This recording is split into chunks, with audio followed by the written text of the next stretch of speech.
प्रेम से बोलो। तो वो कि अब तू अपने घर वालों से गया। फिर कुछ दिन बाद रुका, बोला अब क्या हुआ कि अब मेरे घर में गुरुजी बेटा पैदा हुआ है कि अब तू अपने आप से भी गया। और उससे रहा नहीं गया, उसने गुरुजी से पूछा एक दिन, गुरुजी एक बात बताओ, मैं जब रुका था तो आपने कहा तू हमसे गया, फिर कहा घर वालों से गया, फिर कहा तू अपने आप से गया, ये बात क्या है? बोला बेटा कुछ बातें ऐसी होती है बताने की नहीं होती, समझने की होती है। बोला समझने कैसे? कि तू जिनको अपना समझ रहा है ना कि ये सब मेरे हैं, मेरी माँ, मेरा बाप, मेरी पत्नी, मेरा बेटा, ये कोई किसी का नहीं है। वास्तविकता में कोई किसी का नहीं है, ये सब मतलब के साथी हैं यहाँ पर। बोला नहीं नहीं गुरुजी आप कैसी बात कर रहे हो? अरे मैं जब तक घर नहीं पहुंच जाता मेरी माँ तो दरवाजे पे ही बैठी रहती है, वो तो मेरा इंतजार करती रहती है कि बेटा कब आएगा कब आएगा कब आएगा। और मेरी पत्नी तो इतना प्रेम करती है कि जब तक मैं घर ना पहुंच जाऊं तब तक खाना भी नहीं खाती, वो तो खाना भी पहले मुझे खिलाती है तब खाती है। और आज तक मैंने मेरे पिता से जो भी कहा है, मेरे पिता ने वही चीज मुझे ला के दी है, चाहे उनकी जेब में पैसे थे या नहीं थे। उन्होंने मेरी हर इच्छा को पूरा किया है, और तुम कहते हो कोई किसी का नहीं है।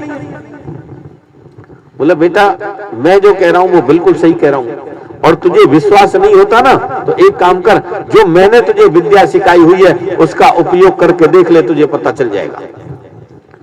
अब उसको प्राणायाम सिखाया हुआ था गुरुजी ने। बोला घर जा और घर जाके प्राणायाम खींच के पड़ जा। अब वो गया घर और घर जाके प्राणायाम खींच के पड़ गया। घर वालों ने सोचा पता नहीं क्या हो गया, कोई देखा, किसी ने बोला सांस नहीं चल रही है तो मर गया। मर गया, रोने लगे, सब इकट्ठे हो गए। अब वो रो रहे हैं तो जोर से खूब छाती पीट पीट के रो रहे, अड़ोसी पड़ोसी भी आ गए, तैयारी हो गई। बोला भैया अब तो जो होना था हो गया, लेके चलो इसे। बहुत जल्दी होती है ले जाने की, देर नहीं करते, फिर इंतजार नहीं करते। कोई ये कहते ना कि मुंह देखने वाले वो इसकी बहन आ रही है, बोले कोई बात नहीं यहाँ पहुंच गई है, वही मिल जाएगी रास्ते में, वही देख लेगी। इतना भी इंतजार नहीं होता किसी को। और ये रोजाना की कहानी होती है हमारे सामने, खूब हम अपनी आंखों से देखते हैं इसे। तो बोले ले चलो इसे। तभी एक ने कहा भैया एक काम कर लो, एक गुरुजी भी थे इसके, वो गुरुजी को बुला लो, गुरुजी भी दर्शन कर जाएंगे। और गुरुजी आए, गुरुजी को तो सब पता था कि ये मरा नहीं है, ये तो प्राणायाम खींच के पड़ा है। गुरुजी आए, गुरुजी ने झूठ सच को हाथ पकड़ा और छोड़ दिया, बोला ये तो मर गया। अब और सब रोने लगे।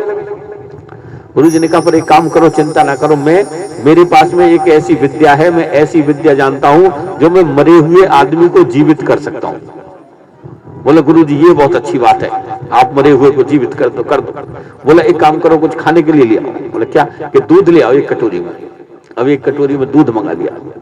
दूध मंगा के गुरुजी ने झूठ सच को जैसे नजर उतारते हैं 7 बार 21 बार उसके ऊपर घुमाया, झूठ सच को कोई मंत्र बोला, नाटक किया, उसमें 2-4 फूंक मारी। बोला ये लो, ये मैंने मंत्र कर दिया है इसमें, अब इस दूध को कोई पी लो, पर जो इस दूध को पिएगा वो मर जाएगा और बेटा जिंदा हो जाएगा। और सबसे पहले उसको बाप को दे दिया कि तेरा बेटा तले तू पी ले, इसे जिंदा कर दे। बाप एकदम से ज्ञानी बन गया। बोला महाराज ये तो संसार का नियम है, जो जितनी सांस लिखा के लाता है उतने दिन पूरे करके चला जाता है। अब ये तो इतने दिन का इसका साथ था हमारा, अब आज छोड़ के चला गया, पर मैं यदि ऐसा करता हूं तो मेरे तो और भी 3 बेटे हैं इससे छोटे छोटे, उनका क्या होगा, उनका जीवन कैसे चलेगा? मुझे तो उनको भी देखना है। गुरुजी ज्ञानी 1 मिनट में ज्ञानी बन गया। जो अभी तक छाती पीट पीट के रो रहा था वो ज्ञान देने लगा। बोला जी जो जितने दिन के लिए आया उतनी सांस पूरी करके चला जाता है। अब उसकी माँ से कह दिया, बोला तू बहुत रो रही थी, ले तू पी ले। बोली जी मैं तो पी लेती, पर मैं तो इनके पीछे आई हूं, मेरे पीछे इनका क्या होगा, इनकी सेवा कौन करेगा? चाहे जिंदगी में पानी की भी ना पूछती हो, पर कह रही है कि इनकी सेवा कौन करेगा। दिन रात बेचारे उससे लड़ती रहती हो, खान खाती रहती हो उसके, पर वो सेवा दिखाएगी कि मैं सेवा करती हूं। नहीं पिया उसने। अब उसकी पत्नी से कह दिया, बोला ले तू पी ले, तेरा पति जिंदा हो जाएगा। बोली भाड़ में जाए, मैं क्यों मरूं इसके चक्कर में, मैं तो दूसरी शादी कर लूंगी। हाँ, देखो दूसरे के चक्कर में अपनी जान कौन देगा। तुम्हारा कितना ही खास हो, कितना ही खास हो, और तुमसे कह दिया जाए कि तू मर जाएगा, ये जिंदा हो जाएगा, तो तुम अपने मरने की नहीं सोचोगे। कोई नहीं सोचेगा अपने मरने की, क्योंकि उसे पता है कि यदि मैं मर गया तो ये मेरा खास का मैं करूंगा क्या। ये मेरा खास जब तक तो है जब हम तक जिंदा है दोनों, और दोनों में से कोई मर गया तो फिर क्या रहा। सबको पता है इस चीज का। नहीं पिया। गुरु जी ने कहा फिर क्या करें, अब तो एक ही रास्ता बचा है। बोले क्या, कैसे, हम ही पी लें। बोले हाँ हाँ गुरु जी आप पी लो, संतों का तो जन्म ही परोपकार के लिए होता है, और आपका नाम हो जाएगा, आपका मंदिर बनवा देंगे, आपके नाम से भंडारा करेंगे, और आपके नाम से ये हो दुनिया भर का बढ़ा दिया। बोला ये कर देंगे और वो कर देंगे, संतों को ही मार दो। बोले ठीक है कोई बात नहीं है। वो गुरु जी को पता था इससे कुछ होना ही नहीं है। गुरु जी ने पिया दूध, और कहते हैं कि दूध पी के संत ने लीनी एक डकार, और चेला से वेले बोले उठ बेटा तूने देख लिया संसार। चेला उठा और चेला को सब पता चल गया कौन किसका है, और चेला सबको राम राम करता हुआ हमेशा गुरु जी के साथ में चला गया। वास्तविकता में सब जरूरत के साथी हैं, हमारा साथी कोई नहीं।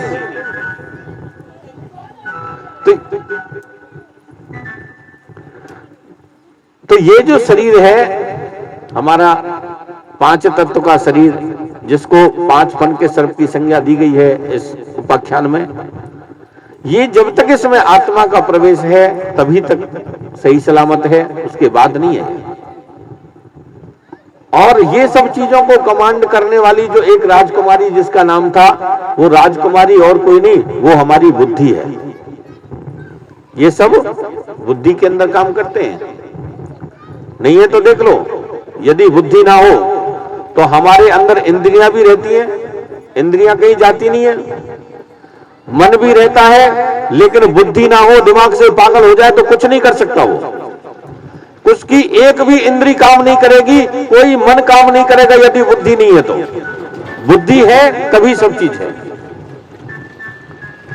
बुद्धि है तभी वो मनुष्य है और उसका जीव उसके अंदर है और उसको सही सलामत कार्य कर सकता है। अन्यथा शरीर भी रहेगा, आत्मा भी रहेगी, इंद्रियां भी रहेंगी, मन भी रहेगा, लेकिन कर कुछ नहीं सकता वो जीवन में।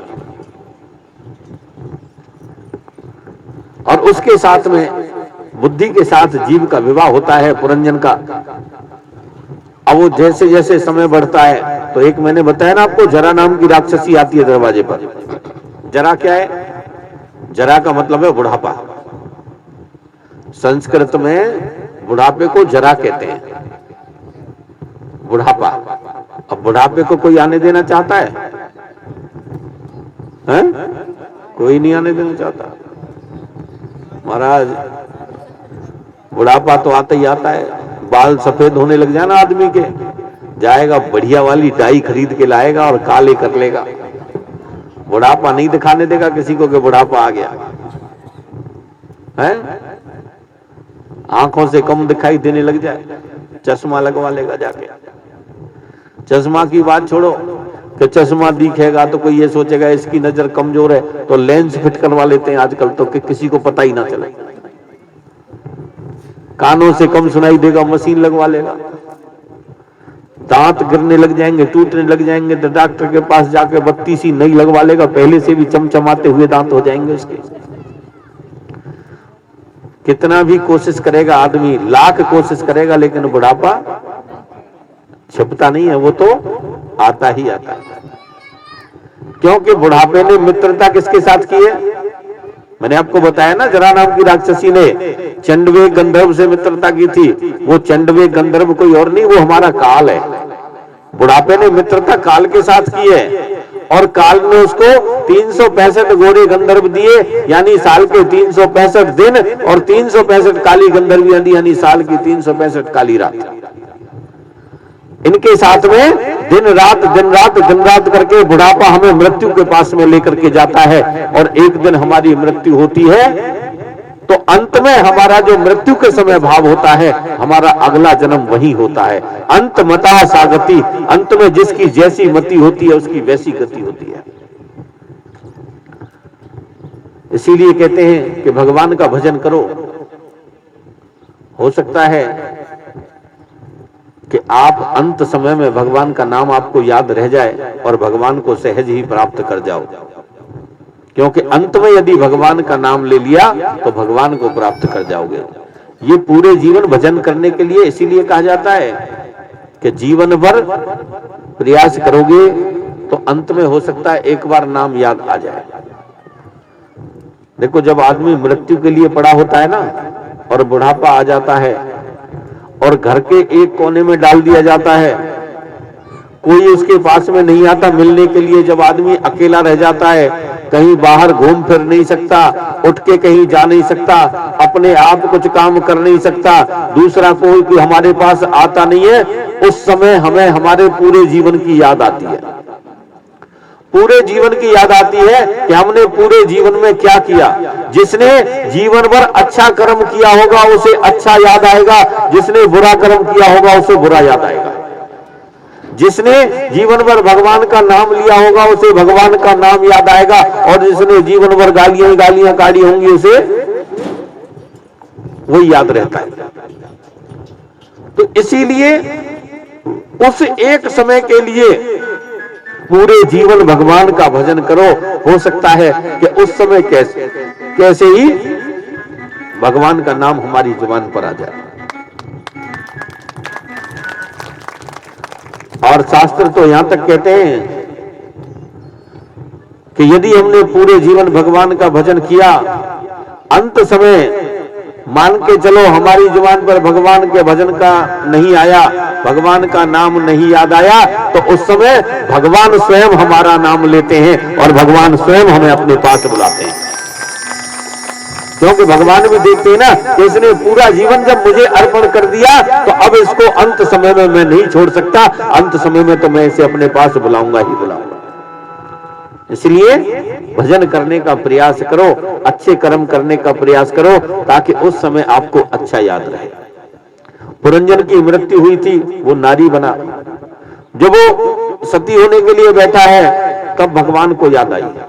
यानी कि जब आदमी दूसरा जन्म लेता है तो भगवान उसे याद करते हैं और भगवान आकर के बताते हैं कि बेटा अब तो तू आजा मेरे पास, अब तो अच्छे कर्म कर ले, अब तो तू मेरा भजन कर ले। किसी की समझ में नहीं आता, लेकिन जिसकी समझ में आ जाता है वो फिर उस तरीके से कार्य करता है और वो भगवान को प्राप्त कर लेता है। ये केवल हमारे समझने का फर्क है। यदि हम समझेंगे तो हम भगवान को प्राप्त कर पाएंगे, और नहीं समझ पाएंगे तो हम कभी भगवान को प्राप्त नहीं कर सकते। प्रेम से बोलो।